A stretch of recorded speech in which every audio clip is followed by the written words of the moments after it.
Sexta-feira, 28 de março, nossa segunda edição do dia. A gente sabe, você quer entender os assuntos importantes, os temas globais, sem se perder em um mar de informações. E a nossa conversa de hoje tem um objetivo bem claro: falar sobre a República Democrática do Congo.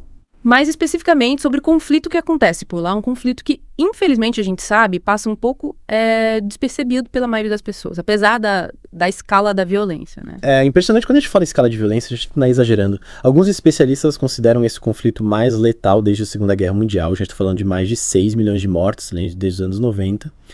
E é por volta de 7 milhões de pessoas deslocadas internamente só nos últimos anos. Um sofrimento enorme, uma cobertura da mídia, né? Principalmente aqui no Brasil, muito, muito limitada. E aí a gente já começa a pensar, como será que a informação circula, né? Será que alguns sofrimentos recebem menos atenção do que outros? Essa disparidade nos leva a algumas questões muito importantes, né? A gente pode falar, por exemplo, da geopolítica da informação, ou seja, como o poder e os interesses de diferentes países influenciam, né? O que a gente vê nos jornais, que a gente vê na internet. E, claro, a gente não pode deixar de fora a questão do racismo estrutural. Será que a dor, será que a perda de vidas é vista da mesma forma em diferentes partes do mundo? Pra gente começar a entender um pouco melhor esse conflito, vamos por partes, né? A gente sabe que o epicentro dessa crise toda fica no leste da República Democrática do Congo, uma região que já enfrenta essa instabilidade há décadas. E o que reacendeu o conflito recentemente foi o M23, que é um grupo rebelde, um grupo formado em grande parte por Tutsis. E eles alegam estar lutando para defender, né, a etnia Tutsi na região. Só que o governo congolês, lá de Kinshasa, tem uma outra versão da história. Eles acusam o M23 de querer, na verdade, controlar as áreas com muitos minerais. E a gente não está falando de qualquer mineral, né? A gente está falando de coltan, de cobalto, de ouro. Minerais importantíssimos para a tecnologia que a gente usa no dia a dia. Quando a gente pensa, por exemplo, no celular, na bateria do carro elétrico, a gente está falando de coltan, a gente está falando de cobalto. E o ouro dispensa apresentações, né? Eletrônicos, tecnologia de ponta. Essa riqueza natural faz com que o Congo se torne alvo de muitos interesses globais. E aí que a coisa começa a complicar, porque essa disputa não se resume só ao governo e um grupo rebelde. Tem acusações sérias de que Ruanda está apoiando o M23 diretamente, inclusive com a presença de tropas ruandesas em território congolês. E para reforçar essa ideia, a gente tem relatórios da ONU, a gente tem sanções da União Europeia contra generais ruandeses, e tem também informações de que os rebeldes estão usando drones fabricados na Turquia, armamento moderno, né, que indicam um apoio logístico e militar bem forte. Ruanda, é claro, nega qualquer envolvimento de Derek. Claro, mas a maioria das investigações, né, e também fontes diplomáticas apontam para uma coordenação que beneficia Ruanda, principalmente no comércio ilegal de minerais. E aí, como tentar diminuir essa violência, teve um encontro diplomático importante no Catar. Os presidentes de Ruanda e da RDC se reuniram e anunciaram um cessar-fogo. A questão é que o M23 não participou dessa reunião. E isso levanta dúvidas, né? Sobre se esse acordo vai funcionar de verdade. Parece que as sanções da UE contra os líderes do M23 acabaram excluindo eles das negociações em Luanda. E a situação no país continua difícil. Mesmo com cessar-fogo, os conflitos continuam. E o M23 está avançando. Tomou Goma, tomou Bukavu, tomou Walikale. E agora está indo em direção a Kisangani. E por falar em Walikale, o M23 anunciou que ia se retirar da cidade. Eles chamaram isso de uma retirada tática para apoiar os esforços de paz. Mas, sinceramente, a comunidade internacional não viu isso com bons olhos. Será que isso é uma jogada política? Porque o M23 continua avançando. E eles usam estradas importantes, que indicam uma logística muito organizada e, claro, né, um apoio externo contínuo. E com a situação cada vez mais tensa, o presidente da RDC chegou a propor uma parceria um tanto polêmica com os Estados Unidos. Na época do governo Trump, ele ofereceu acesso aos minerais estratégicos do Congo em troca de apoio militar contra o M23. Essa proposta gerou muita crítica dentro e fora do Congo. Muita gente viu isso como um sinal de desespero. E também como um risco, né? Um risco de neocolonialismo. Trocar a soberania nacional por proteção militar. Organizações como o Center for Research on the Congo, que fica lá em Kinshasa, criticaram o fato de essa negociação ter sido feita sem consultar a população, sem debate no parlamento. E claro, né, isso enfraquece ainda mais o governo.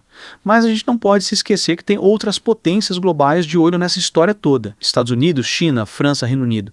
Todos eles têm interesses econômicos e estratégicos na região. A gente pode ver isso claramente no acordo entre a União Europeia e Ruanda. Eles assinaram um memorando de entendimento para compra de quase 900 milhões de dólares em minerais estratégicos todo ano. O problema é que Ruanda não tem reservas comprovadas desses minerais nessa quantidade. Fica a dúvida, né, de onde vem esse material. A suspeita é que esses minerais estão sendo extraídos ilegalmente do Congo, das áreas controladas pelo M23. E o Parlamento Europeu já questionou esse acordo, eles levantaram levantaram dúvidas sobre a origem dos minerais, mas apesar de toda essa polêmica, os contratos continuam valendo e o M23 parece estar mudando de estratégia. Agora eles querem se mostrar como uma força política legítima, eles querem reconhecimento internacional, querem participar das negociações de paz. E essa mudança de postura acontece junto com os avanços territoriais deles, isso coloca ainda mais pressão no governo de Kinshasa e, para piorar a situação, tem denúncias de um esquema usando empresas de fachada e refinarias de ouro em Ruanda para lavar e exportar os minerais extraídos ilegalmente do Congo, que reforça a ideia de que Ruanda está lucrando com esse conflito. O jornalista Pedro Borges trouxe uma crítica importante sobre a falta de posicionamento do Brasil e de outros países do sul global em relação a esse conflito. Ele questiona o silêncio do presidente Lula, por exemplo, diante de uma crise humanitária e geopolítica tão grande. Ele argumenta que o Brasil tem um papel importante a desempenhar, né? Tanto pela sua história quanto pela sua posição política no cenário internacional. O Brasil podia ter um papel de articulação dentro do BRICS, buscando uma solução pacífica com o conflito, uma solução com legitimidade tanto na região quanto globalmente. E tem outra questão preocupante, a possibilidade de plebiscitos nas cidades controladas pelo M23. Isso levanta a possibilidade de anexação, né, dessas áreas pelos rebeldes, ou até mesmo a criação de um estado separatista dentro do Congo. Analistas acreditam que isso pode levar à desintegração territorial do país. E o documentário Trilha Sonora para Golpe de Estado, que foi indicado ao Oscar, mostra como potências estrangeiras já usaram diferentes métodos para destabilizar governos africanos no passado. A propaganda, influência cultural e até assassinatos políticos, como o de Patrícia Lumumba. Esse panorama histórico nos ajuda a entender como o neocolonialismo se manifesta nos dias de hoje. Às vezes de forma mais sutil, né? Através de interesses de grandes empresas e de acordos diplomáticos que, no fundo, perpetuam a exploração de recursos e instabilidade política. E, recentemente, surgiram notícias de que a RDC está se aproximando dos Estados Unidos para fechar acordos de exploração mineral.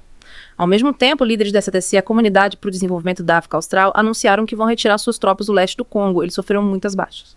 Desde janeiro de 2025, a força da SADC já perdeu pelo menos 17 soldados. Isso mostra a dificuldade das missões de paz africanas em conter o avanço do M23.